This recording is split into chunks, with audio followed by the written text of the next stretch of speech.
Samedi 15 mars 2025 a eu lieu la célébration de la Journée internationale des droits de la femme à Fekessi-Dougou sous le thème Droits de la femme en Côte d'Ivoire 30 ans après Beijing. Réalisation et stratégie pour l'avenir. La cérémonie a débuté avec les allocutions ouvertes par la 5e adjointe au maire de la commune de Fekessi-Dougou. Le maire de la commune de Fekessi-Dougou, M. Ouattara Kaweli, en son nom, vous adressez les chaleureuses salutations du conseil municipal de Fekessi-Dougou et vous exprimez les sentiments de la cordiale bienvenue à cette cérémonie.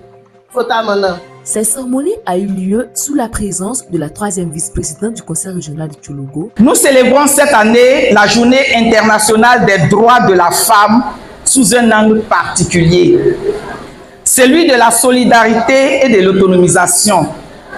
30 ans après la conférence de Pékin, il est essentiel de mesurer les avancées accomplies, mais aussi de rappeler nos devoirs et les défis qui nous restent à relever. Depuis la conférence de Pékin en 1995, les femmes du monde entier ont acquis des droits fondamentaux, dont celui de voter. Nous avons acquis ce droit avec beaucoup de difficultés parce qu'il y a eu des morts. Des femmes sont parties, elles ont exigé et on a eu ce droit.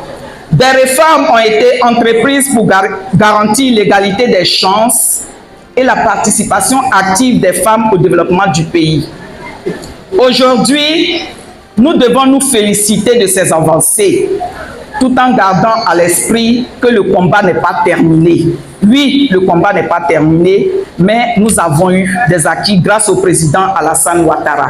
Notre religion connaît et a connu la pleine réalisation de la vision du gouvernement, à savoir la participation des femmes à la gouvernance locale, la mise en œuvre des projets d'autonomisation et des mécanismes de défense des droits des femmes. Au plan de la gouvernance locale, cela se traduit par la présence des femmes au sein des instances de décision de nos collectivités. La preuve, la présente vice-présidente. Au cours de cette cérémonie, 2 communications ont été faites, dont la première était l'historique de la Journée internationale de la femme et droits de la femme en Côte d'Ivoire, 30 ans après Beijing, réalisation et stratégie pour l'avenir. Et la deuxième communication sur le droit de vote des femmes pendant les joutes électorales et contribution de la femme du Tchologo dans un contexte électoral apaisé. Aujourd'hui, le gouvernement fait beaucoup pour le respect des droits des femmes. Je le dis parce que au ministère de la femme, il y a des cellules genre.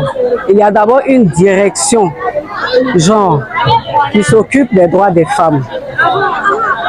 En plus de cette direction, il y a un partenariat avec l'UNFPA qui installe des plateformes de collaboration, de lutte contre les violences basées sur le genre.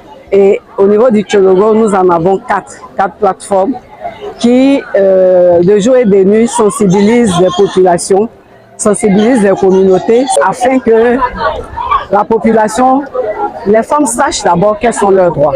Parce que pour lutter contre ces droits, il faut les connaître. Et des sensibilisations sont faites dans ce sens-là. Les femmes connaissant leurs droits sont armées pour pouvoir les défendre.